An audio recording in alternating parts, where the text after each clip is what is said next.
नमो अरिहन्ताणं नमो सिद्धाणं नमो आयिर्याणं नमो वज्रायाणं नमो लोये सव्वसाहूणं वन्दितु सव्वसिद्धे धुवमचलमणोवमं गतिं पद्ये वोच्छामि समयपाहुः विनमो सुधकेवलीभणिदम् नमः समयसाराय स्वानुभूत्या चकासते चित्स्वभावाय भावाय सर्वभावान्तरच्छिदे।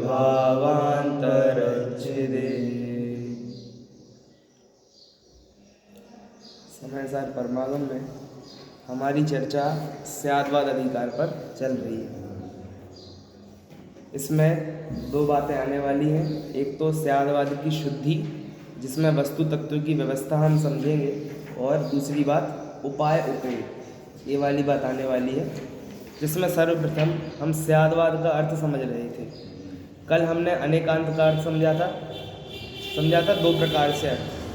कौन कौन से अर्थ बताए थे कल अनेकांत के? दो। हाँ हाँ, अन धन अनेक एकांत। हाँ हाँ सो माने एकांत नहीं है, सो अनेकांत। हाँ, दो के लाने। हाँ एकांत ठीक है। और बहुत धर्म के लाने लगा दें अनेक धनांत, अनेक माने बहुत धर्म है। हाँ, अनेक धन अंत, ये हो जाएगा अनंत के लिए। बात समझ में आ गई? देखिए, स्याद्वाद की सिद्धि, अनेकांत की सिद्धि दो प्रकार से होती है। एक तो एक वस्तु में अनंत धर्म बताकर, और दूसरा प्रकार कौन सा है? दो धर्म बताकर। आत्मा में अनंत गुण है। जब ये वाली सिद्धि करनी होगी तो हम पहला वाला अर्थ लगाएंगे। कौन सा? अनेक प्लस अंत। अनेक मतलब क्या बताया था? अनंत। अनेक मतलब अनंत, और अंत मतलब धर्म। अंत मतलब क्या होता है? धर्म। तो अनंत धर्म जो जिसमें हो वह अनेकांत, ऐसा वस्तु स्वरूप है, पहली बात। और दूसरी बात, जब हमें दो धर्म बताने हो, जैसे कि नित्य और अनित्य, तो वस्तु नित्य भी है और अनित्य भी है, ऐसे दो धर्म हमने बताए, और दो बताकर हमने अनेकांत की सिद्धि कर दी। तो कभी अनंत बताते हैं और कभी दो बताते हैं। तो दो बताते हैं तो आचार्य अमृतचंद्र देव का प्रतिपाद्य जो इस ग्रंथ में है वह दो वाला है। अनंत वाला भी है, लेकिन जो उन्हें परिभाषा दी है ना, ये बोल्ड वाली परिभाषा आप देखोगे, देखो पेज नंबर 729 पर देखो क्या लिखा है। अपन पढ़ेंगे क्रमशः, लेकिन पहले दिखाते हैं। एक वस्तु में वस्तुत्व को उपजाने वाली परस्पर विरुद्ध दो शक्तियों का प्रकाशित होना अनेकांत है। कितनी शक्ति बोली? दो शक्तियाँ। तो दो शक्ति कौन कौन सी? परस्पर विरुद्ध जो दो हो। तो नित्य का विरुद्ध कौन होता है? अनित्य होता है, और अनित्य का नित्य होता है। तो परस्पर विरुद्ध तो है, लेकिन वस्तु स्वरूप के विरुद्ध नहीं है। क्या बोला? परस्पर शब्द बहुत इंपॉर्टेंट है। आपस में विरोधी है, लेकिन वस्तु स्वरूप के विरोधी नहीं है। तो इसलिए जो दूसरा अर्थ है अन और एकांत, ये वाला अर्थ यहाँ पर लगेगा। बात ख्याल आ गई? चलिए, अब कल हम जब देख रहे थे, एक ही पंक्ति पर हमने कल चर्चा की थी। स्याद्वाद समस्त वस्तुओं के स्वरूप को सिद्ध करने वाला अरहत सर्वज्ञ का एक अस्खलित निर्बाध शासन है। ठीक है, यानी स्याद्वाद क्या है? अरहंत देव जो कि सर्वज्ञ है, उनका शासन है। और शासन का अर्थ क्या बताया था? उपदेश बताया था। शासन का मतलब क्या बताया था? उपदेश। और शासन नाम की क्रिया किस किस चीज़ों से मिलकर बनी हुई है? एक होना चाहिए शिष्य, एक होना चाहिए वक्ता। वक्ता जिसे शास्त्र कहा गया था, विषय है ना, तो जिसे शास्त्र कहा गया था। तो शास्त्र चाहिए, शिष्य चाहिए, और उपदेशक चाहिए, शास्त्र जिसे कहते हैं, गुरु चाहिए। इतनी बात हो तो वह शासन आगे बढ़ता रहता है। तो वह हमारा अरहंत सर्वज्ञ देव का एक अस्खलित शासन है। अस्खलित यानी जिसमें कोई भी भूल नहीं है। और भूल होने के कारण कौन कौन से बताए थे? कोई भी व्यक्ति भूल करता है तो किन दो कारणों से करता है? सर्वज्ञता ना हो। वीतरागता नहीं होगी तो क्या हो जाएगा? राग द्वेष हो जाएंगे तो पक्षपात हो जाएगा, तो झूठ बोल देगा। और पक्षपात ना हो, सच बोलना चाहते हो लेकिन आता ही ना हो यदि वह ज्ञान, तो तब भूल कर देगा। इसलिए सर्वज्ञ देव में ये दोनों बातें नहीं है, इसलिए उनका शासन कैसा है? अस्खलित। वह स्याद्वाद सर्व अनेकांतात्मक है, इस प्रकार उपदेश करता है। देखो वह स्याद, देखो पहले तो ये बताया कि अरहंत देव ने किसका उपदेश दिया? स्याद्वाद का। क्या बोला? अरहंत देव ने किसका उपदेश दिया? स्याद्वाद का। अब स्याद्वाद किसका उपदेश दे रहा है? अनेकांत। सर्व वस्तुएं अनेकांतात्मक हैं, ऐसा उपदेश कौन दे रहा है? स्याद्वाद दे रहा है। तो अरहंत देव ने स्याद्वाद का उपदेश दिया और स्याद्वाद ने यह उपदेश दिया कि सब वस्तुएं कैसी हैं? अनेकांतात्मक हैं। इस प्रकार उपदेश करता है। देखो ये तो बात हुई। और अब क्योंकि के बाद क्या लिखा? क्यों ऐसा उपदेश करता है?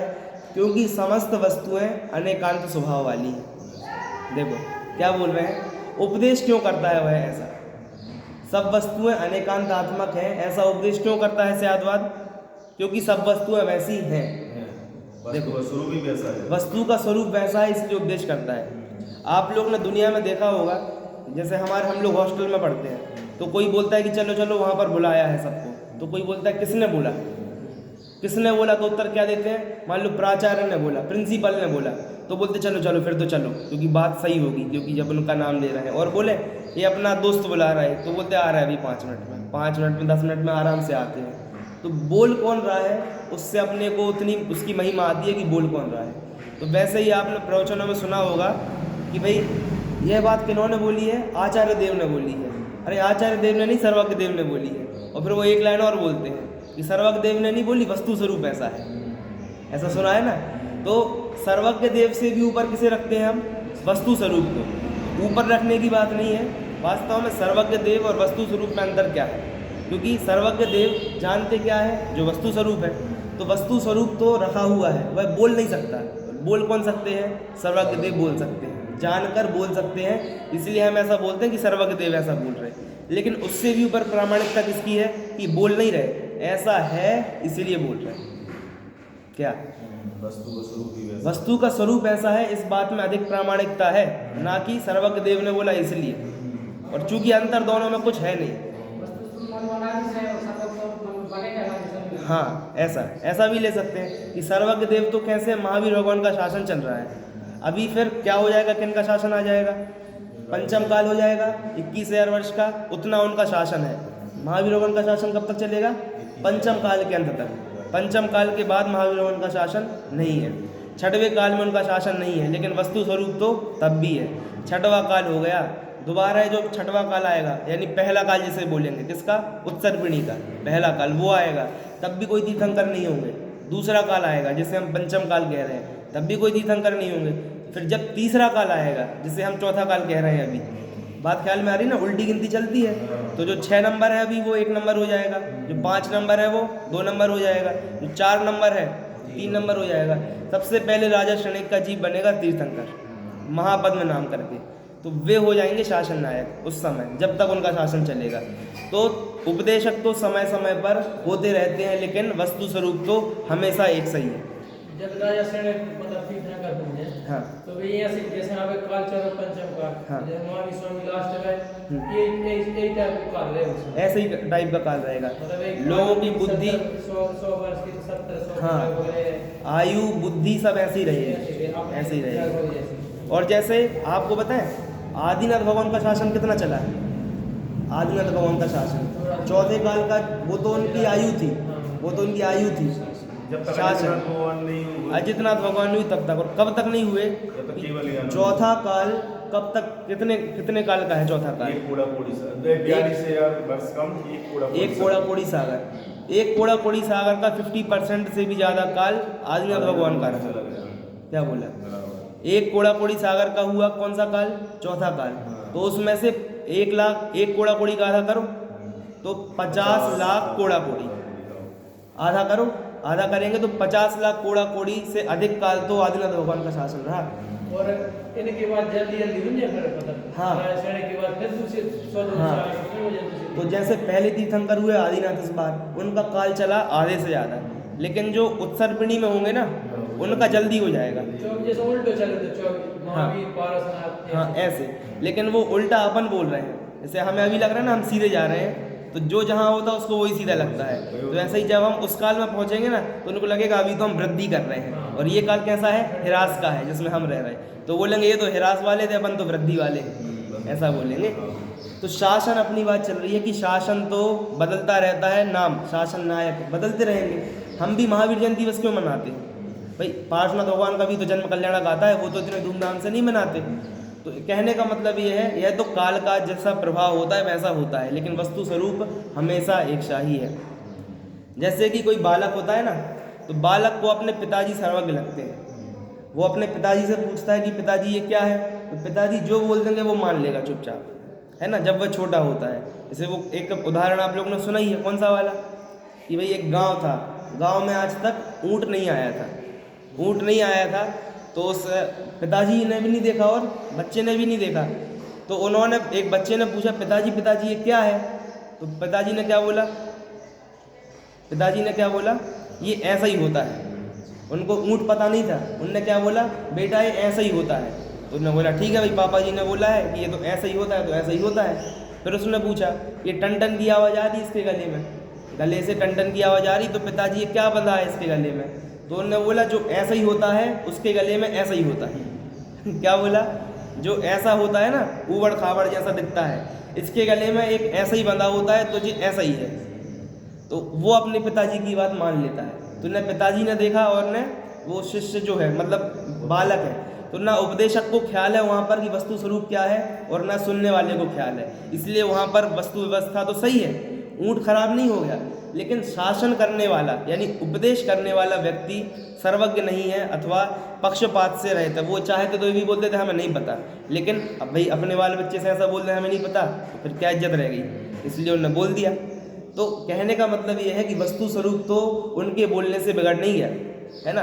और फिर जैसे ही उसकी वृद्धि विकास होती है तो समझ में आता है कि पिताजी को हर बात नहीं आती, कुछ कुछ आता है, कुछ कुछ नहीं आता है, ऐसा उसको ख्याल आ जाता है। लेकिन वस्तु स्वरूप तो हमेशा एक सा रहने वाला है, उसे ख्याल में रहता है। वैसे ही सर्वज्ञ देव बोल रहे हैं इसलिए ये बात सही है ऐसा नहीं है, लेकिन वस्तु स्वरूप ऐसा है इसलिए सर्वज्ञ देव बोल रहे हैं। और उन्होंने शासन किसका किया है, अनेकांत स्यादवाद का उपदेश अरिहंत देव ने दिया है। और अनेकांत स्यादवाद किसका उपदेश दे रहा है कि सब वस्तुएं अनेकांतात्मक हैं, इसका उपदेश दे रहे हैं। सर्व वस्तुएं अनेकांत स्वरूप है, इस प्रकार जो स्यादवाद कहता है सो वह असत्यार्थ कल्पना से नहीं कहता, परंतु जैसा वस्तु का अनेकांत स्वभाव है वैसा कहता है। कैसा है वस्तु का स्वरूप, अनेकांत स्वरूपी है। इतनी तो भूमिका हुई। अब इसके बाद मुख्य विषय आचार्य देव यहाँ प्रारंभ करते हैं। देखिए यहाँ आत्मा नामक वस्तु, देखो आत्मा नहीं लिखा, क्या लिखा, आत्मा नामक वस्तु। क्यों आत्मा नामक वस्तु, क्योंकि यहाँ पर वस्तु मतलब क्या होता है, आप बताइए, वस्तु मतलब क्या होता है? द्रव्य गुण पर्याय तीनों होते हैं, वो वस्तु होती है। और तो द्रव्य किसे कहते हैं, फिर आपने वस्तु बता दिया, द्रव्य किसे कहते हैं बताओ? तो वही द्रव्य हो गया, वो वस्तु हो गई है, ये कई बात नहीं हो गई। फिर सत्ता किसे कहते हैं, सत्ता, तो जिसमें द्रव्य गुण पर्याय पाई जाए उसे सत्ता कहते हैं। भाई गुण पर्याय व द्रव्यम और सद्रव्य लक्षणम, तो सत्ता उसे कहते हैं। कहने का मतलब ये है कि हमने 6 सामान्य गुण पढ़े हुए हैं, अस्तित्व, वस्तित्व, द्रव्यत्व, प्रमेयत्व, अगुरु लघुत्व और प्रदेशत्व, ये पढ़े हुए हैं। तो अस्तित्व गुण कौन कौन से द्रव्य में है बताओ? 6 द्रव्यों में है। तो अस्तित्व द्रव्य के कारण प्रत्येक वस्तु सत कही जाती है। क्या बोला?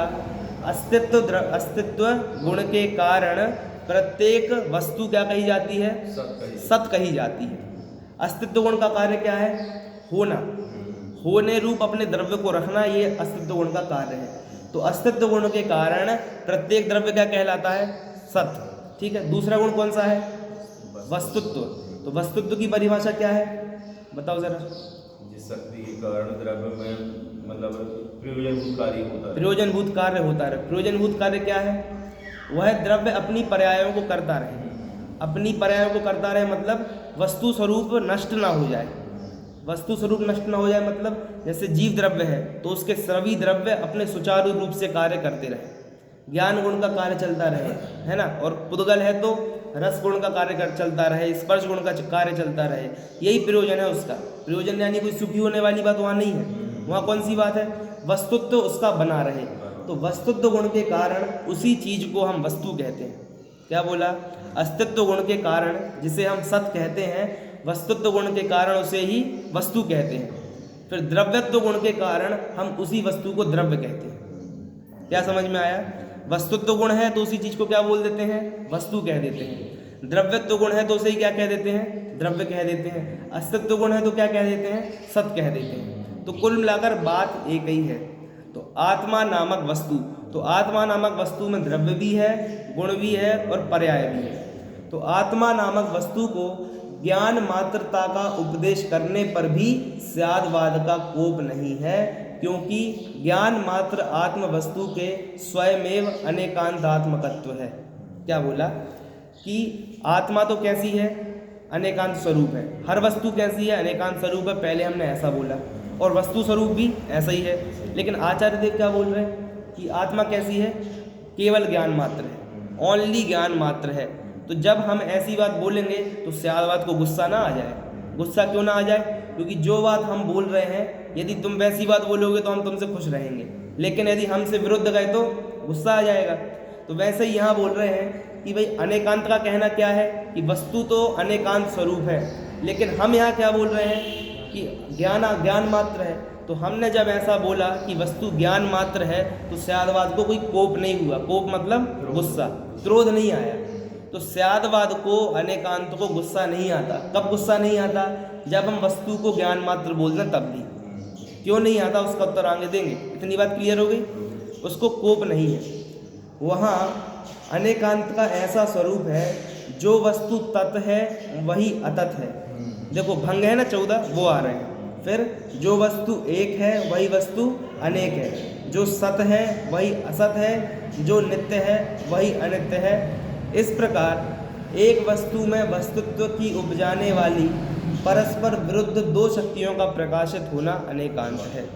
यहाँ से परिभाषा ली गई है। अनेकांत स्यादवाद का हम पाठ पढ़ते हैं, और लघुजन सिद्धांत प्रवेशिका में भी जो परिभाषा दी गई है वह यहाँ से ली गई है। क्या है परिभाषा?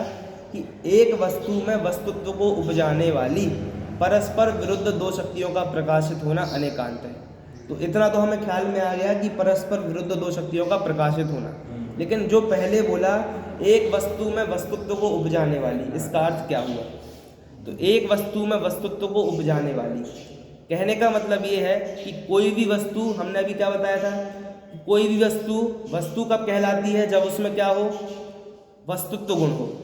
बोला ना, एक वस्तु कब कहलाती है? जब वस्तुत्व गुण हो। तो वस्तुत्व गुण भी कब होगा? जब उसमें परस्पर विरुद्ध दो धर्म प्रकाशित होंगे। यदि केवल वस्तु सत्स्वरूप है और असत स्वरूप नहीं है, तत्स्वरूप है अतत स्वरूप नहीं है, तो वस्तु नहीं बन सकती। वस्तु क्यों नहीं बन सकती? देखिए क्या है, जैसे कि रसोई में है। अब रसोई में एक माता है और एक पुत्री है। अब माता अपनी पुत्री को सिखा रही है कि भैया सही स्वाद कैसा होता है, यानी चख कर देखते हैं ना जब बनाते समय, तो बनाते समय हम जब चखते हैं तो चखते समय कैसा स्वाद आ जाए तो हमारा भोजन सही बना है। और यदि थोड़ा खारा स्वाद आ रहा है तो ज़्यादा नमक डलेगा कहलाना, थोड़ा कम स्वाद आ रहा है तो वो क्या बोलते? रोना रह गया है, क्या बोलते उसको? कम नमक रह जाने को क्या बोलते हैं? रोना ही बोलते हैं, फीका बोलते हैं जो बोलते हैं। तो वो कम नमक रह गया है, तो कम और ज़्यादा रह जाए तो यह हमारा सही नहीं बना है, और सही बना है मतलब ये स्वाद सही है।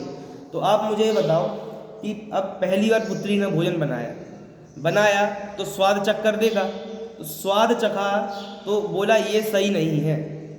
क्या बोला? ये स्वाद सही नहीं है। एक बात हुई। अब दोबारा फिर बनाया अगले दिन, तो फिर उन्होंने सही बनाया बराबर, तो क्या बोला? ये सही है, सही बन गया है जैसा अपने को चाहिए था।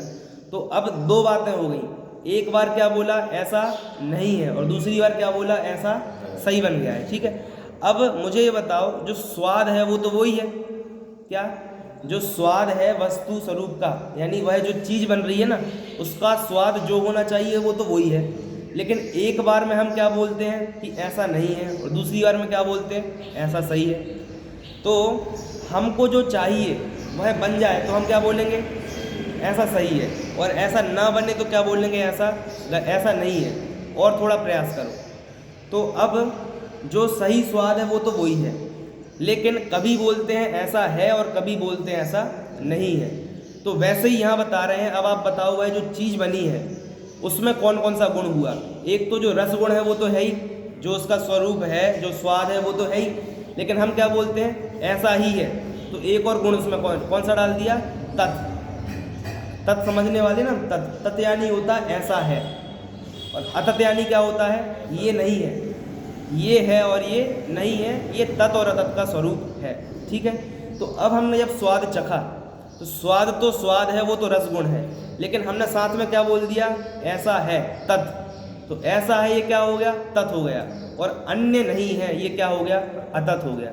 तो वैसे ही आत्मा कैसा है, ज्ञान स्वरूप ही है। तो ज्ञान स्वरूप तो ज्ञान स्वरूप है, लेकिन जहाँ जहाँ हमें ज्ञान दिखा वहाँ हम बोलेंगे ऐसा है, ये है आत्मा, तो क्या हो जाएगा, तत् हो जाएगा। और जहाँ हमें ज्ञान नहीं दिखा वहाँ हम क्या बोल देंगे, अतत, यानी ये नहीं है। तो बताओ, ज्ञान मात्र होते हुए भी तत् और अतत दोनों घट गए। कैसे घट गए, कि ये ज्ञान है तो तत् है, और यहाँ ज्ञान नहीं है तो यहाँ वस्तु कैसी है, अतत है। तो केवल ज्ञान मात्र होते हुए भी वस्तु तत् भी हो सकती है और अतत भी हो सकती है। बोलो, बात ख्याल में आई क्या? देखो क्या बोल रहे हैं, फिर से समझाते हैं कि आत्मा को कैसा बता रहे हैं, ज्ञान मात्र बता रहे हैं, और एक तरफ कैसा बता रहे हैं, अनंत गुणों वाला बता रहे हैं। तो यहाँ पर दोनों में कन्फ्यूज़न होता है कि ज्ञान मात्र भी बोल रहे हो और अनंत गुण वाला भी बोल रहे हो। तो अब ज्ञान मात्र बोला, इसमें तो डाउट नहीं है क्योंकि पता चल रहा है। तो आप लोग ऐसा याद रखो कि जहाँ जहाँ ज्ञान वहाँ वहाँ आत्मा, और जहाँ जहाँ आत्मा वहाँ वहाँ ज्ञान। तो हमने इस टेबल में ट्रायल किया कि बताओ यहाँ ज्ञान है कि नहीं है, तो हमको क्या पता चलेगा, इसमें ज्ञान नहीं है। तो ज्ञान नहीं है, और खुद में प्रयास करेंगे कि मुझ में ज्ञान है क्या, तो बोलेंगे हाँ यहाँ ज्ञान है। तो यहाँ ज्ञान है ऐसा टिक लग गया, तो वो क्या हो गया, तत्, यानी यहाँ ज्ञान है। और जब यहाँ हमने प्रयास किया तो यहाँ क्या हो गया, यहाँ ज्ञान नहीं मिला, तो हमने क्या बोला कि ये ज्ञान जो है ना यहाँ अतत है, यानी ज्ञान यहाँ पर नहीं है। तो मेरे ज्ञान स्वरूप में ही तत्गुण भी आ गया और अतत भी आ गया। तत् कैसे आ गया, जहाँ मैं हूँ, जीव द्रव्य जहाँ पर है वहाँ तो क्या है, तत् यानी क्या, यहाँ है, ये रहा, और यहाँ नहीं है। तो स्व की अपेक्षा तो यहाँ पर है, सो तत् हो गया, और पर में नहीं है तो ये क्या हो गया, अतत यानी ये नहीं है। तो बताओ, मैं तो कैसा रहा, केवल ज्ञान ही मात्र हूँ, लेकिन तत् भी हो गया और अतत भी हो गया। बात समझ में आई थोड़ी थोड़ी? और अतत जो कहा जा रहा है वो परवस्तु की अपेक्षा, परवस्तु के निराकरण की अपेक्षा। लेकिन गुण तो मुझ में हुआ ना, कि मैं ज्ञान मात्र होते हुए भी पर की अपेक्षा कैसा हूँ, अतत हूँ, और स्व की अपेक्षा कैसा हूँ, तत् हूँ। कि मैं यहाँ हूँ ये मेरा तत् हुआ, और मैं यहाँ नहीं हूँ ये मेरा क्या हुआ, अतत हुआ, और फिर भी मैं ज्ञान मात्र रहा। क्या बात, ज्ञान मात्र भी है और तत् भी आ गया, अतत भी आ गया। बात ख्याल में आई? अब आप क्या बोल रहे हैं? ये अपने से दो चीजें बताएं, हाँ। जीव में और बदल में। हाँ, पर जीव में घटाएंगे तो घट जाएगा। जीव में, एक जीव में नहीं घटेगा। जैसे मैं हूँ, मेरा ज्ञान मेरे में है, और मैं यदि आप में घटाऊँ तो मेरा ज्ञान आप में नहीं है, तो आप भी मेरे लिए परवस्तु हो गए, तो इसलिए आप में मैं अतत हो गया। देखो प्रश्न यही खड़ा होता है कि भाई एक ही चीज़ में घटा के बताओ, तत् और अतत। आप टेबल कुर्सी में घटा रहे हो। भाई ये दो द्रव्यों तक पढ़ो है। हाँ। जैसे भाई नेत्र और अनेत्र। हाँ। तो नेत्र न का कह देते द्रव्य की अपेक्षा। हाँ। और अनेत्र न का कह देते पर्याय की अपेक्षा। तो उसमें एक ही द्रव्य में घटता है। एक ही द्रव्य में घटता है। लेकिन यहाँ तत् और तत् में दो द्रव्य लेने पड़ेंगे। दो द्रव्य लेने पड़ेंगे, दो द्रव्य लेने ही पड़ेंगे। तत् तत् ऐसे ही घटता है। अच्छा। क्योंकि नित्य अनित्य, देखो क्या हो, चार चीजें होती ना, द्रव्य, क्षेत्र, काल, भाव। तो द्रव्य तो स्वयं एक वस्तु है, अब क्षेत्र, काल, भाव उसमें ही समाहित होते हैं। क्या बोला, द्रव्य, जैसे मैं जीव द्रव्य हूँ, तो जीव द्रव्य का क्षेत्र क्या है बताओ, तो बोलेंगे असंख्यात प्रदेश, हो गया। तो ये द्रव्य में ही क्षेत्र आ गया ना। अब फिर बोलेंगे काल बताओ इसका, तो अनादि अनंत, तो जो आप नित्य अनित्य वाली बात बोल रहे हो ना, तो एक ही द्रव्य में काल आ जाता है, और उसी द्रव्य में भाव यानी गुण उसके, तो ज्ञान, दर्शन, सुख, वीर, ये सब अपने में ही आ जाते हैं। तो एक द्रव्य के अंदर ही ये सब चीज़ें आ जाती हैं। लेकिन जब द्रव्य अपेक्षा घटाना हो ना, तो तत् अतत् द्रव्य अपेक्षा बनता है। इसलिए मैं हूँ अपनी अपेक्षा हूँ, इसलिए मैं तत् हूँ, और अन्य मेरे अलावा जितनी चीज़ें हैं उन सब में मैं नहीं हूँ, इस अपेक्षा में अतत हूँ। ज्ञान पर अगर अपने घटाए तो जो वर्तमान की पर्याय ज्ञान की है हाँ उस अपेक्षा से तत् हो जाएगी। हाँ, और जो भूत और भविष्य की अपेक्षा देखें तो अतत हो जाएगी। अतत हो जाएगी, ऐसे भी हो सकता है। देखो अभी तो अपन और गहरे जाने वाले हैं, पहले अपने को यही समझ में आ जाए कि परद्रव्य से अपन पुद्गल से अपन व्यावृत्ति करें कि पुद्गल मैं नहीं हूँ, तो यहाँ अतत घट गया। अतत कैसे घट गया? टेबल कुर्सी शरीर, ये भी शरीर में ज्ञान है क्या? नहीं है शरीर में ज्ञान। शरीर में ज्ञान नहीं है तो मैं ऐसा अपेक्षा क्या हो गया? अतत हो गया। अब इन्होंने जो बोला, क्या बोला कि मैं वर्तमान में हूँ। बताओ मैं हूँ तो मैं भूतकाल में हूँ क्या? अभी भूतकाल में तो मैं हूँ नहीं। भविष्य में हूँ क्या? नहीं हूँ। तो भूत और भविष्य की अपेक्षा भी तत् यानी वर्तमान की अपेक्षा तो मैं हूँ, और भूत और भविष्य की अपेक्षा मैं नहीं हूँ। तो भूत भविष्य में मैं कैसा हो गया? अतत हो गया। वर्तमान में तो अब ये तो एक ही द्रव्य में घटित हो रहा है। अभी कह रहे थे कि दो द्रव्य चाहिए पड़ेंगे उसके लिए। अनेक अपेक्षाएं हैं। अभी देखिए, अभी राग घटाएंगे। राग में ज्ञान है कि नहीं बताओ? वर्तमान में राग हो रहा है ना, समझाने का, आपको समझने का। इस राग में ज्ञान है कि नहीं? राग में ज्ञान नहीं है। तो इसी द्रव्य में जो राग नाम की पर्याय है, इसमें ज्ञान नहीं है ना, तो इसलिए ये भी जीव नहीं है, अतत हो गया। तो इसीलिए अपन धीरे धीरे, यही तो नए होते हैं ना। पहले अपन असद्भूत नए पढ़ते। असद्भूत नए कैसा होता है? जो परद्रव्य है पहले उनसे दूर जाएंगे, उसके बाद जो मेरे में ही राग भाव हो रहे हैं उनसे दूर जाएंगे, और उसके बाद अंत में क्या बोलेंगे? ये जो तत वाली बात है ना, ये इतनी हल्की बात नहीं है कि परद्रव्य से मैं नहीं हूँ और अपने में हूँ। ये तो प्रारंभिक लेवल है। अंत में जाकर ये बोलने वाले हैं। अंत में क्या? ये तो हमने समझाने के लिए ऐसा बोला। ग्रंथ में तो बस इतना लिखा है कि ज्ञान में हूँ, मेरे में क्या झलक रहा है? गे झलक रहे हैं। तो ये गे मैं नहीं हूँ, गे मैं नहीं हूँ, ये बताना चाहते हैं। लेकिन जीव को क्या लगता है कि जिसको मैं जान रहा हूँ यही मैं हूँ। मैंने ग्रंथ को जान लिया तो ग्रंथ में हूँ, क्योंकि इसका ज्ञान मुझे हो गया। पर आचार्य देव क्या बोल रहे हैं कि ज्ञान से भी जो आपको ज्ञान हो रहा है ना, वो ज्ञान रूपी गे, वो भी हम नहीं है। फिर राग तो और दूर रह गया, और राग के बाद परद्रव्य तो और दूर रह गया। बोलो बात समझ में आई चाचा जी? क्या बोल रहे हैं? क्या बोल रहे हैं यहाँ पर कि सबसे पहले तो ये बता रहे हैं कि परद्रव्य मैं नहीं हूँ। परद्रव्य मैं नहीं हूँ मतलब जो पुद्गल अपने को स्पष्ट दिख रहे हैं, ये मैं नहीं हूँ। इस अपेक्षा मैं कैसा हूँ? अतत हूँ। ठीक है। फिर हमारे अंदर ही जो राग भाव उत्पन्न हो रहे हैं, उस अपेक्षा हम कैसे हैं? उस अपेक्षा राग भाव की अपेक्षा अतत है, और ज्ञान स्वरूप की अपेक्षा तत् है। ठीक है। एक बात, दो बात हो गई। एक परद्रव्य हो गया, फिर मेरे अंदर के राग भाव। अब मुझ में ही जो ज्ञान रूप से गे झलक रहे हैं, ये गे झलकन भी ज्ञायक है, और ये मैं नहीं हूँ। क्या? जो गे झलक रहे हैं ना, वह गे मैं नहीं हूँ। मैं तो कैसा हूँ? केवल ज्ञान मात्र हूँ। तो ये बात और ऊंचे लेवल की बात हो गई। इसलिए यहाँ बोल रहे हैं कि वह गे भी मैं नहीं हूँ। तो एक द्रव्य में भी घटता है, अनेक द्रव्यों में भी घटता है, विवक्षा भेद है। नए लगा दिए ना। अब यदि हम सबसे पहले ये बोल दें कि भाई ये गे मैं नहीं हूँ, तो थोड़ा धक्का सा लगता है कि भाई ये क्या बोल रहे हैं। तो इसलिए धीरे धीरे समझाना पड़ता है। तो इसलिए सबसे पहले क्या हुआ कि परद्रव्य मैं नहीं हूँ, फिर मुझ में होने वाले रागादिक वो भी मैं नहीं हूँ, और रागादिक के अलावा जो ज्ञान की पर्याय हो रही है वह पर्याय भी मैं नहीं हूँ। क्यों? क्योंकि जिसको मैंने जाना अगले समय वह चला गया, तो वह तो चला गया। यदि मैं वह होता तो जाता नहीं। इसलिए मैं तो केवल जानने वाला हूँ, किसी को जानने वाला नहीं हूँ, बस जानने वाला हूँ। इतनी बात यहाँ पर कहने वाली है। ठीक है। तो जो वस्तु एक है वही अनेक है, जो सत है वही असत है, जो नित्य है वही अनित्य है। इस प्रकार एक वस्तु में वस्तुत्व को उपजाने वाली परस्पर विरुद्ध दो शक्तियों का प्रकाशित होना अनेकांत है। तो अब देखो, मैं ज्ञान मात्र भी रहा आया, और तत् और अतत दोनों घट गए। तत् और अतत समझ में आ गए। जहाँ ज्ञान है वहाँ तत् घट जाएगा, और जहाँ ज्ञान नहीं दिख रहा है वहाँ पर मैं कैसा हूँ? अतत हूँ, उसकी अपेक्षा अतत हूँ। तो वस्तुत्व को उपजा रहे हैं, यानी आत्मा में केवल तत् नाम का गुण होवे और अतत ना होवे तो क्या होगा भाई? जहाँ ज्ञान है वहाँ मैं हूँ, और जहाँ ज्ञान नहीं है वहाँ मैं नहीं हूँ, ये वाला गुण ना होवे तो क्या होगा? बताओ, समझ में आ रही बात? जहाँ मैं हूँ वहाँ तत् है, और जहाँ मैं नहीं हूँ, मान लो टेबल कुर्सी ग्रंथ आदि, इसमें अतत है मेरा स्वरूप। तो यदि मान लो दूसरे नंबर का ऑप्शन वस्तु स्वरूप से हट जाए तो क्या होगा? तो ये होगा कि मेरा विस्तार हो जाएगा, मैं फैल जाऊंगा। फैल जाऊंगा मतलब पहला गुण भी नहीं रहेगा, दोनों गुण एक साथ चलते हैं। यदि तत् है तो अतत भी होगा। देखो जैसे कि ये समझ में नहीं आ रहा तो ये समझो, हमारा घर है, अब बताया ये आपका घर है, ठीक है, तो ये आपका घर है, ये बताते ही ये सब आ गया ना कि दुनिया के जितने और घर बचे वो हमारे नहीं है। ये बात समझ में आ जाती है। अब कोई बोले कि ये घर तो आपका है, ये बात सही है, लेकिन अन्य घर आपके नहीं है, ये बात गलत है। ऐसा हो जाए मान लो, तो बताओ ऐसा हो सकता है क्या? ऐसा नहीं हो सकता। यदि दूसरी बात को झुठलाओगे तो पहली बात भी गलत हो जाएगी। कौन सी बात? कि ये घर आपका है। क्यों? क्योंकि ये घर आपका है, इसमें अन्य सभी घरों की नास्ती अपने आप हो गई कि नहीं हो गई? ये घर हमारा है, ये बात तो सही है, लेकिन दूसरे घर हमारे नहीं है, ये बात गलत है। यदि ऐसा कोई बोले तो पहली बात भी गलत है। बात ख्याल में आ रही?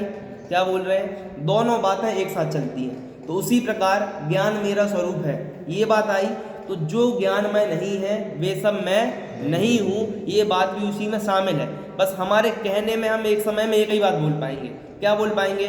ये मैं हूँ और ये मैं नहीं हूँ। ये बातें एक साथ नहीं बोल सकते, लेकिन उसके अंदर वह छुपी हुई होती हैं। तो वैसे ही मैं ज्ञान मात्र हूँ ऐसा बोला ना, तो इसमें ही तत् और अतत् दोनों आ गए कि जहाँ जहाँ ज्ञान है वहाँ वहाँ मैं हूँ, ये क्या हो गया? तत्। और जहाँ ज्ञान नहीं है वहाँ मैं नहीं हूँ, ये क्या हो गया? अतत्। तो ज्ञान मात्र होते हुए भी तत् और अतत् दोनों घट गए।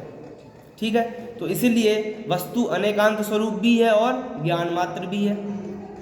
क्लियर हुई बात? ज्ञान मात्र है एक बात हो गई, और दूसरी बात क्या है? अनेकांत स्वरूप है।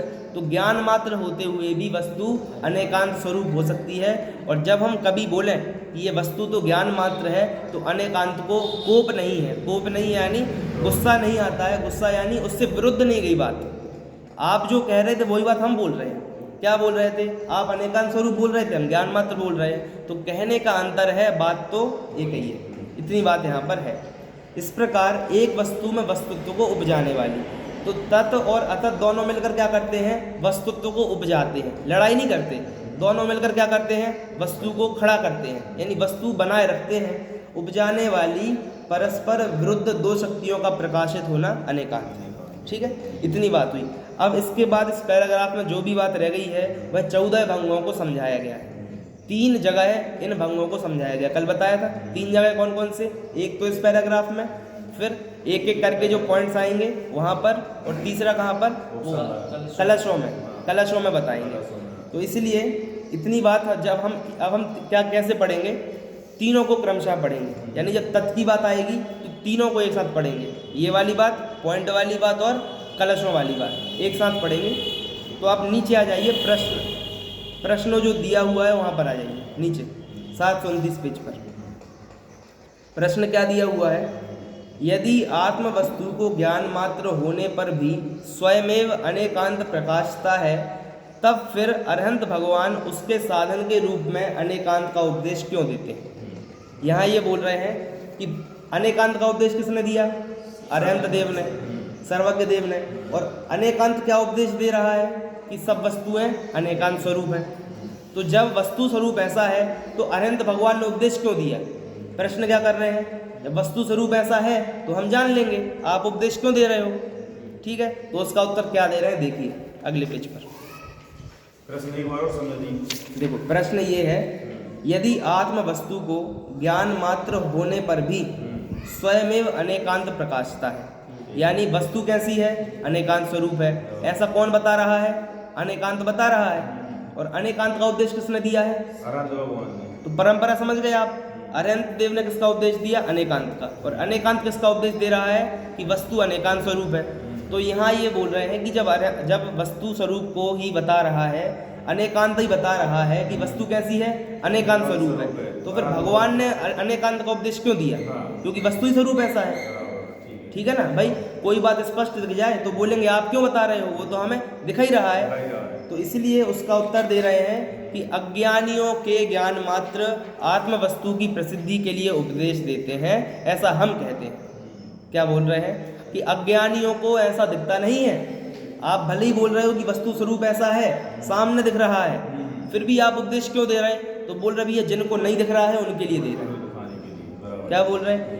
है सामने रखा है फिर भी दुराग्रह के कारण देख नहीं पा रहे हैं, उन अज्ञानियों के लिए यहाँ पर उपदेश दिया जा रहा है। ठीक है। और ऐसा हम कहते हैं, और हम मतलब क्या हुआ यहाँ पर, हम मतलब क्या हुआ, अरहंत भगवान नहीं हुआ यहाँ पर, हम मतलब हुआ आचार्य देव। अच्छा अमृत चंद आचार्य कह रहे हैं कि आप तो भगवान ने, अरहंत भगवान ने, महावीर भगवान ने ऐसा उपदेश क्यों दिया, क्योंकि अज्ञानियों को समझ में नहीं आता इसलिए दिया। और ये बात कौन बोल रहे हैं, ये बात हम बोल रहे हैं, और हम मतलब आचार्य देव लिख रहे हैं कि ऐसा हम बोल रहे हैं, ठीक है। क्योंकि कभी भगवान ये नहीं बोलते कि मैं अज्ञानियों के लिए उपदेश दे रहा हूँ, वो तो अलग से जो बताने वाले आचार्य देव उनके बाद आए वो बताते हैं कि हमारे गुरु, परम गुरु ने उपदेश क्यों दिया था, क्योंकि अज्ञानियों को समझ में आ सके। वो तो सीधा उपदेश देते हैं, वो ये नहीं सोचते कि हम अज्ञानी, वो बोल बोल के नहीं बताते कि हम अज्ञानियों के लिए दे रहे हैं, वो तो उपदेश देते हैं, है ना, ऐसी बात है। तो वास्तव में अनेकांत के बिना ज्ञान मात्र आत्म वस्तु की सिद्धि प्रसिद्धि नहीं हो सकती है, इसी को समझाते हैं। अब देखो विस्तार से समझाएंगे। स्वभाव से ही बहुत भावों से भरे हुए इस विश्व में सर्व भावों का स्वभाव से ही अद्वैत होने पर भी, बहुत बड़ा वाक्य है, थोड़ा थोड़ा समझते हैं। देखिए, स्वभाव से ही बहुत भावों से भरे हुए, भाव मतलब क्या होता है, भाव मतलब होता है सत्ता, सत्ता यानी वस्तु का होना, यही उसका भाव है, ठीक है। तो स्वभाव से ही बहुत भाव से भरे हुए विश्व, विश्व यानी यह 6 द्रव्यों के समूह को विश्व कहते हैं। तो बताओ जीव द्रव्य कितने हैं, अनंत। पुद्गल कितने हैं, उनसे भी अनंत गुने हैं। फिर धर्म एक, अधर्म एक, आकाश एक, और काल असंख्यात लोक प्रमाण, इतने हैं। तो इतने सारे वस्तुओं से मिलके क्या बना हुआ है, विश्व बना हुआ है। तो बहुत भावों से भरा हुआ क्या है, विश्व है। भाव यानी सत्ता। तो अनंत जीव द्रव्यों की सत्ता है, अनंत पुद्गल की सत्ता है, एक धर्म, एक अधर्म, एक आकाश और असंख्यात काल, इतनों की सत्ता है।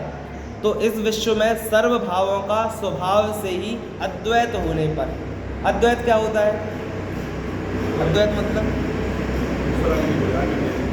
अद्वैत यानी होता है एक, जिसका दो ना हो मतलब एक।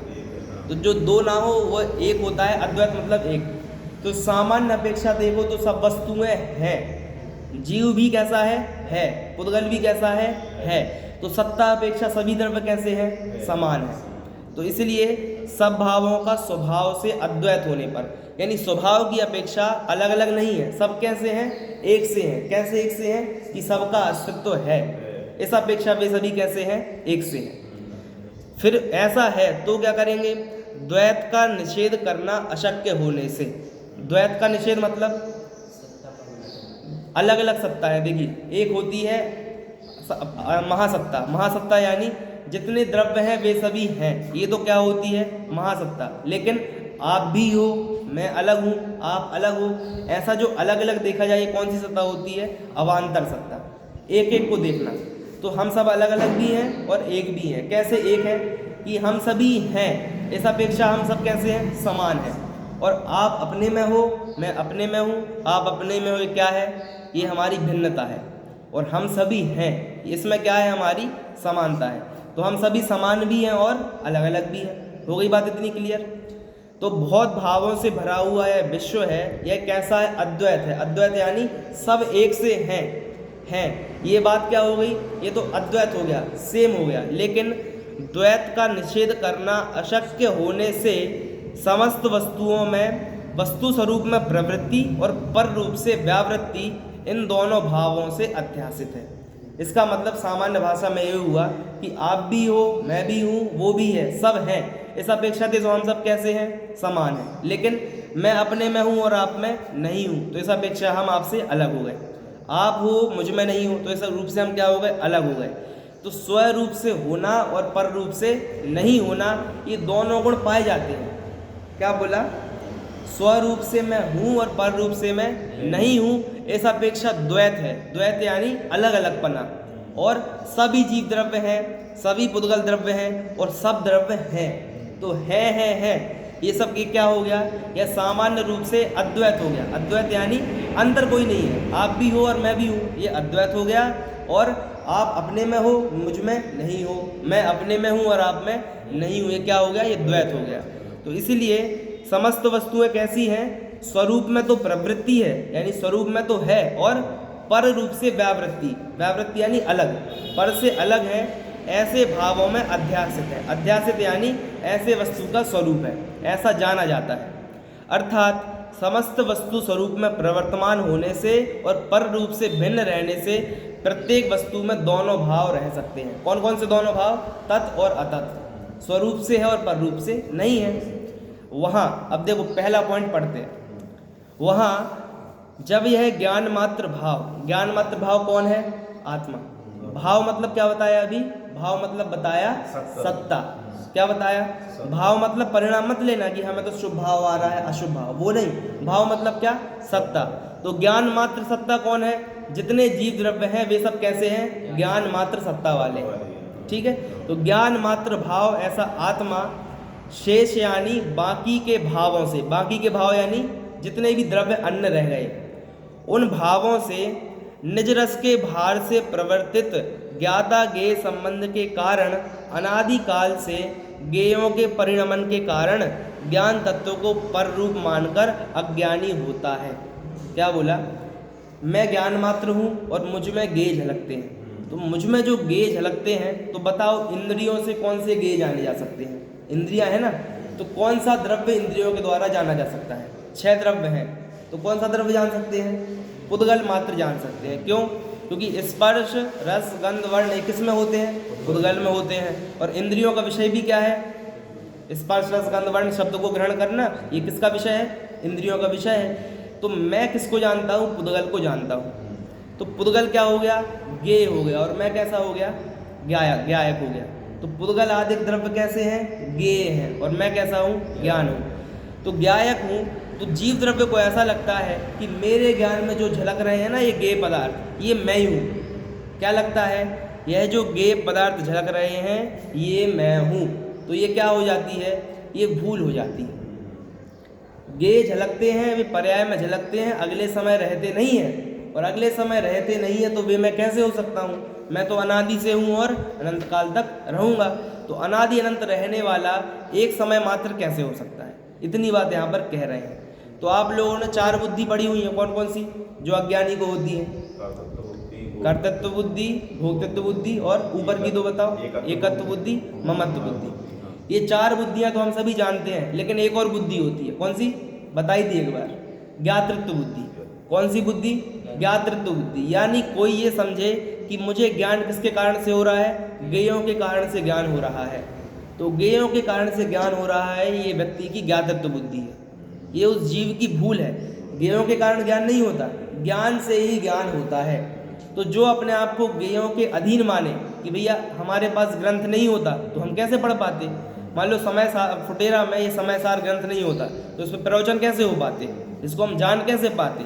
तो बात सही है निमित्त अपेक्षा, लेकिन ज्ञान तो मुझे अपने कारण ही हुआ, ग्रंथ से ज्ञान नहीं हुआ। लेकिन फिर भी व्यवहार में हम इतने रूढ़ हैं कि हमें लगता है कि ग्रंथ नहीं होता तो कैसे पढ़ लेते। अरे भाई द्वादशांग का ज्ञान होता है ना, वो बिना ग्रंथ पढ़े होता है। क्या बोला? द्वादशांग का ज्ञान इतना बड़ा बताया था एक दिन पूरा, बिना पढ़े होता है। उतना कोई व्यक्ति पढ़े तो आयु पूरी हो जाए और ग्रंथ पूरे ना हो पाए। तो आत्मानुभूति में व्यक्ति जाता है अंदर और अनुभाग ज्ञानावरण का ढीला पड़ता है, तो अपने आप क्या हो जाता है? स्वभाव से ही ज्ञान प्रकट होता है। तो हम जो कर्मों पर अभी हमने बोला ना, क्या बोला कि कर्म हटते हैं, अनुभाग कम होता है तो ज्ञान होता है। ये भी हमारी व्यवहार बुद्धि है। क्यों? क्योंकि हमने कर्मों पर डाल दिया कि भाई कर्म चले गए इसलिए हमें ज्ञान हो गया। कर्मों के जाने से ज्ञान नहीं हुआ, ज्ञान होना था, मेरा स्वभाव है इसलिए ज्ञान हुआ। और ये बात हमें ऐसी लगती है कि ये बात ग्रंथों की बात है, और वस्तु स्वरूप तो ऐसा है कि ग्रंथ है तो हमें ज्ञान हुआ। हमारी बुद्धि ऐसी चलती है कि वस्तु स्वरूप तो कैसा है कि ग्रंथ है तो ज्ञान हुआ। और ये जो पंडित जी बोल रहे हैं ये ग्रंथों की बात है, लेकिन वस्तु स्वरूप ऐसा नहीं है। एक बार को लगना चाहिए कि हमें स्वयं से ज्ञान हो रहा, ग्रंथ से ज्ञान नहीं हो रहा। प्रैक्टिकल करके देखना, एक बार प्रैक्टिकल करके शांति से बैठो एक बार और देखो कि भाई हम सामने देख रहे हैं तो अपने को क्या दिख रही? दीवार दिख रही है। दीवार दिख रही है तो क्या दीवार के कारण ज्ञान हुआ? क्या दीवार के कारण नहीं हुआ। क्यों नहीं हुआ? क्योंकि दीवार नहीं होती तो कुछ और होता, कुछ और होता तो उसका ज्ञान हो जाता, तो कुछ और होता उसका ज्ञान हो जाता तो दीवार तो चली जाती, लेकिन मेरा ज्ञान स्वरूप नहीं जाता। कौन सा स्वरूप? जानने वाला स्वरूप नहीं जाता। इसलिए मैं तो कैसा हूँ? ज्ञान मात्र हूँ। तो अपने आप को ज्ञेयों में सीमित करना ये बहुत परिशार्थ का काम है, यानी हर जीव नहीं कर सकता है, और जो करता है उसे आत्मानुभूति होती है। जैसे एक कहानी सुनी थी कि एक राजा ने सोचा कि भैया हमें ध्यान करना है, तो हम कैसे ध्यान करें, क्योंकि हमें तो इतनी राजपाट संभालना है। तो मतलब पृथ्वीराज की कहानी नहीं है, एक लोक कहानी है। तो उसमें उनने बताया कि एक ऋषि महात्मा आपके गांव के बाहर रहते हैं, उनके पास आप जाइए। तो वो वहाँ गया, तो उस ऋषि ने बोला कि ये अभी हमारा गार्डन है, इस गार्डन में आप पानी डालो। गार्डन में 15 पेड़ लगे हैं, एक पेड़ पर पानी डालो, दूसरे पर डालो, क्रम से करके डालो। अब जैसे ही आपको केवल एक ही बात सोचनी, क्या बात सोचनी है कि मैं पेड़ पर पानी डाल रहा हूँ, और जैसे ही आपके मन में कोई दूसरा विकल्प आया, फिर से पहले पेड़ पर पहुँच जाना। और ऐसे करते करते जब 15 पेड़ पर पानी डाल लो तब मेरे पास आना, तो मैं बताऊँगा ध्यान कैसे करते हैं। तो उस राजा को सुबह से शाम हो गई, वो एक पेड़ पर पानी डाले, दूसरे पर डाले, वापस पहले पे आ जाए। क्यों? क्योंकि विकल्प आ जाता है कि देखो मैं तो ऋषि का काम कर रहा हूँ, मैं तो देखो क्या कर रहा हूँ, मैं तो छोटा काम कर रहा हूँ, ऐसा विकल्प आ जावे। तो बार बार ये विकल्प आ जाता है, वह एक विकल्प कायम नहीं रह पाता। कौन सा? कि मैं बस ये पेड़ है, मैं डालने वाला हूँ और डाल रहा हूँ, बस यही विकल्प करो। तो एक विकल्प भी नहीं कर पाते। 1-2 पेड़ पर आगे गया, वो 5वें पेड़ तक पहुँचा ही नहीं कभी। 1 2 3 वापस। तो सुबह से शाम हो गई। तो उनने बताया ऐसा क्यों हुआ? क्योंकि हमारा उपयोग एक जगह केंद्रित नहीं रहता। जिसको हम देखते हैं उसमें हमारा उपयोग केंद्रित नहीं रह पाता, तो जो आत्मा आज तक दिखाई नहीं दिया उस पर उपयोग कैसे जाएगा? इसीलिए जो ध्यान करवाने वाले व्यक्ति होते ना, आते हैं सेमिनार लगवाते हैं, वो बोलते हैं आप ऐसा कर लो और सांस पर ध्यान दो। तो सांस पर ध्यान देने क्यों बोलते हैं वो? यानी दुनिया के जो लौकिक ध्यान करवाते हैं उसकी बात कर रहे हैं। वो क्यों बोलते हैं? क्योंकि व्यक्ति कम से कम दुनियादारी से उपयोग हटा के कम से कम श्वास पर तो ध्यान दे। श्वास आ रही है, जा रही है, इस पर ध्यान दो। ऐसा क्यों करवाते हैं? ऐसा इसलिए करवाते हैं कि भैया कम से कम इतना तो करना सीखो, उसके बाद अंदर जा पाओगे। वो लोग भी आत्मानुभूति ऐसा कुछ मानते हैं। तो यहाँ पर अब हमें ये सब नहीं सिखाया जाता कि आप सांस पर ध्यान दो। अपने को तो क्या बता रहे हैं? ज्ञान मात्र मैं हूँ, इस पर ध्यान दो। लेकिन अभी कहानी से क्या समझ में आया कि दुनियादारी में ही हमारा उपयोग एक जगह नहीं टिकता है, तो फिर आत्मा में कैसे टिक जाएगा? जो हमने आंखों से देखा हुआ है उस पर भी उपयोग नहीं टिकता है, तो फिर कैसे टिक जाएगा? प्रवचन लगातार हो रहा है 45 मिनट से, लेकिन 45 मिनट किसी व्यक्ति का ध्यान प्रवचन में ही गया हो, एक एक शब्द सुना हो, ऐसा नहीं होता। बीच में सो गए होंगे या फिर कहीं और चले गए होंगे, ऐसा हो जाता है। तो जब प्रवचन में ही नहीं हो पा रहा है तो सोचो उपयोग कितना शिथिल है हमारा। जिससे अध्ययन नहीं होता उससे स्वाध्याय क्या होगा, जिससे स्वाध्याय नहीं होता उससे ध्यान क्या होगा, और ध्यान नहीं होगा तो सम्यक दर्शन कैसे होगा? सीधी सीधी बात है। इसलिए मैं तो कैसा हूँ? ज्ञान मात्र हूँ। तो गेयों के आश्रित मेरा ज्ञान नहीं है। तो हम क्या करते हैं? बार बार गेयों में अपनी बुद्धि को लगाते हैं, राग द्वेष करते हैं, और जो इनसे पार जा पाए वह अपने स्वरूप को प्राप्त कर पाएगा। तो वहाँ ज्ञाता गेय संबंध के कारण कि मैं कैसा हूँ? ज्ञाता हूँ, और ये गेय कैसे हैं? ये गेय हैं, तो गेय ज्ञाता संबंध हो गया। ये संबंध के कारण अनादि से गेयों के परिणमन के कारण ज्ञान तत्व को पररूप मानता है। ज्ञान तत्व कहाँ पर है? यहाँ पर है। और मानता कहाँ पर है? गेयों में मानता है। तो गेयों में ज्ञान को मानने से अपनी स्वतंत्रता चली जाती है ना? वो पंक्ति आती है ना, अरे पाकर खोया भगवान, पूजन की पंक्ति है ना। तो अरे पाकर खोया भगवान मतलब क्या? कि ज्ञान स्वरूप तो यहीं पर है, लेकिन फिर भी मैंने खोया क्यों? आज तक दृष्टि नहीं गई। अरे पाकर खोया भगवान, न देखा मैंने कभी बसंत। बस वही है कि पर सत्ता में प्रतिबद्ध। तो पर सत्ता में प्रतिबद्ध मतलब जैसे हमें लगता है ना, अब बात अपन यहीं पर पूरी करते हैं। कीट मरकट का उदाहरण दिया वहाँ पर, क्या? कीट मरकट सी। तो वहाँ पर क्या बोला कि बंदर होता है, उसे क्या चाहिए? चने चाहिए। तो वह क्या करता है? मुट्ठी बंद कर, पहले तो खुला हाथ डालता है, काय में? मटके में, अंदर चने लेता है, मुट्ठी बंद करता है, फिर उसका हाथ बाहर नहीं आ पाता है। तो हमें लगता है कितना मूर्ख बंदर है। कैसा मूर्ख बंदर है? भैया मटका उल्टा कर लो और बाहर के बाहर निकाल लो, तो तुम्हारी सत्ता तुम्हारे पास रहेगी। ऐसे ही जो पक्षी होता है वह क्या करता है? एक पाइप पर बैठ जाता है। पाइप पर बैठता है तो क्या होता है? तोता पक्षी है, वह उसके पंजे ऐसे होते हैं, वो बैठ गया पाइप पर तो वो उल्टा हो जाता है, और बस छोड़ता नहीं है उसे। क्यों नहीं छोड़ता है? क्योंकि छोड़ दूंगा तो मैं नीचे गिर जाऊंगा। लेकिन ऐसा नहीं है। वस्तु स्वरूप क्या है? छोड़ दो और गिरने वाले होगे तो पंख फड़फड़ाना, तो अपने आप आसमान में उड़ जाओगे। लेकिन लगता कैसा है कि इसने मुझे पकड़ रखा है, और बंदर को क्या लगता है? इस मटके ने मुझे पकड़ रखा है। तो हमें लगता है कि ये पशु कितने मूर्ख हैं, लेकिन वास्तव में अपने पर भी यही बात घटित होती है कि हम पर सत्ता में प्रतिबद्ध हैं। यानी हमें ज्ञान पर गेयों के कारण होता है, ये भी उतनी बड़ी मूर्खता है जितनी बड़ी वह तोते की और बंदर की मूर्खता है। लेकिन व्यक्ति जहाँ तक आ जाता है ना, उसे खुद तो सही लगता है और अपनी पुरानी अवस्था उसे मूर्ख जैसी लगती है। दूसरे बुद्धू लगते हैं, स्वयं अपने आप को सही समझता है। तो वैसे ही बंदर और तोता बुद्धू लगते हैं और स्वयं को बड़ा वो समझता है कि अपन को ज्ञान है। लेकिन वहाँ उदाहरण किस लिए दिया? जो पर गेयों के कारण अपना ज्ञान मानता है, पर सत्ता में प्रतिबद्ध है, उसके लिए उदाहरण वहाँ पर दिया। तो अनादिकाल से गेयों के परिणमन के कारण ज्ञान तत्व को कैसा मानता है? पर रूप मानकर अज्ञानी होता हुआ नाश को प्राप्त होता है। नाश को प्राप्त होता है मतलब वस्तु स्वरूप को भूलता है, अपने को भूलना ही अपना नाश है। किसी भी वस्तु का नाश नहीं हो सकता अस्तित्व गुण के कारण, लेकिन चूंकि वस्तु स्वरूप अपने आप को भूल गए हैं, इसलिए अपना पतन कर रहे हैं, उसे यहाँ पर नाश कहा गया है। तब नाश को प्राप्त होता है, तब उस ज्ञान मात्र स्वरूप से तत्पना प्रकाशित करके, अर्थात ज्ञान ज्ञान रूप है ऐसा प्रकट करके, ज्ञाता रूप से परिणमन के कारण ज्ञानी होता हुआ अनेकांत ही उसका उद्धार करता है, अर्थात नाश नहीं होने देता। यानी जीव ने तो ऐसा मान लिया था कि यह जो गेय है यही मैं हूँ, लेकिन अनेकांत ने क्या बोला? अनेकांत ने बोला कि यह जो ज्ञान है वह मैं हूँ, ये तत् है। तो अनेकांत का ज्ञान हो जाए तो व्यक्ति क्या करेगा? अन्य गेयों में बुद्धि नहीं लगाएगा, और बुद्धि नहीं लगाएगा मतलब ऐसा नहीं होगा कि उसको गेयों को जानना बंद कर दे। क्यों? क्योंकि सबसे बड़े धर्मात्मा कौन है? अरिहंत देव, सिद्ध देव, और वे तो पूरी दुनिया को जानते हैं। तो जानने का निषेध तो नहीं है, लेकिन ये मानने का निषेध है कि इन गेयों के कारण मुझे ज्ञान होगा। भगवान की महिमा बताते हैं ना जब, तो क्या बोलते हैं कि 3 लोक हैं, उनको भगवान पूरा जानते हैं। और महिमा बताते समय क्या बोलते हैं कि ऐसे अनंत लोक होते, असंख्यात लोक और होते तो भगवान उनको भी जान लेते। ऐसा बोला जाता है, ग्रंथों में भी आया। लेकिन इसको केवल महिमावाचक समझना।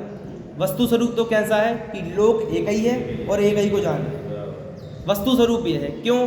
क्योंकि यदि अनंत लोग होते तो अनंत को जानते, और एक है तो एक को जाना, इसमें गेयों के आश्रित हो गए भगवान। क्यों? भैया एक था तो हमने एक जान लिया, और 2 होते तो 2 को जान लेते। तो आपका ज्ञान स्वतंत्रता से नहीं हुआ, किससे हुआ? परतंत्रता से हुआ, गेयों के कारण। तो एक बात वो भी है, लेकिन वहाँ महिमावाचक कथन है तो वैसा समझना। इसलिए अपन को 6 उपशम ज्ञान है, तो किसी को कम ज्ञान है, किसी को ज़्यादा ज्ञान है। तो जो अपने आप को इन वाला समझे, वो अपने आप को कौन सा समझ रहा है? 6 उपशमिक भाव वाला समझ रहा है। 5 भाव समझे ना हमने? किस पर दृष्टि देनी है? पारिणामिक भाव पर, जो कि सबका समान है, ज्ञान स्वरूप। और हम क्या मान के बैठ गए हैं कि भैया मैं तो इतने ज्ञान वाला हूँ, 2 ग्रंथ का मुझे ज्ञान है, कोई 10 ग्रंथ का ज्ञान है, किसी को दुकानदारी का ज्ञान है। तो ये क्या हो गया? ये हमने अपने आप को 6 उपशमिक वाला भाव वाला मान लिया। तो ये क्या हो गया? हमारी परतंत्रता हो गई। तो इसलिए ये नहीं समझना चाहिए। टोडरमल जी जो बोलते हैं, क्या बोलते हैं? ग्रंथों की बात ऐसे पढ़ता है जैसे किसी अन्य की बात कर रहा हो, कि भैया एक अज्ञानी होता है, वो अपने आप को गेयों वाला मानता है। दूसरों की बात नहीं है, हमारी ही बात है कि हम अपने आप को गेयों में प्रतिबद्ध मानते हैं। और अनेकांत क्या बोलता है कि जहाँ ज्ञान है बस वही मैं हूँ, जहाँ गेय है वो मैं नहीं हूँ। तो इतनी बात का हम विचार करें और दैनिक जीवन में भी इसका प्रयोग करते रहें। फ्री समय मिले वापस इसका प्रयोग करते रहें। इसी भावना से अभी की बात को विराम देते हैं।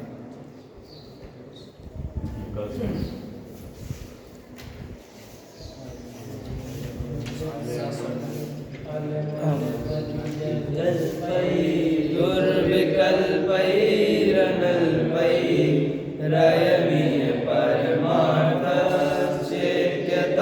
नित्यमेकः स्वरस विसर्पूर्ण ज्ञान विस्फूर्ति मात्रा न खलु समय सारा उत्तरम किंचिदस्ति। निज विधि निज में बताई, यह अनंत कार्य है उसके लिए जिन मानना को वंदना सतवाई।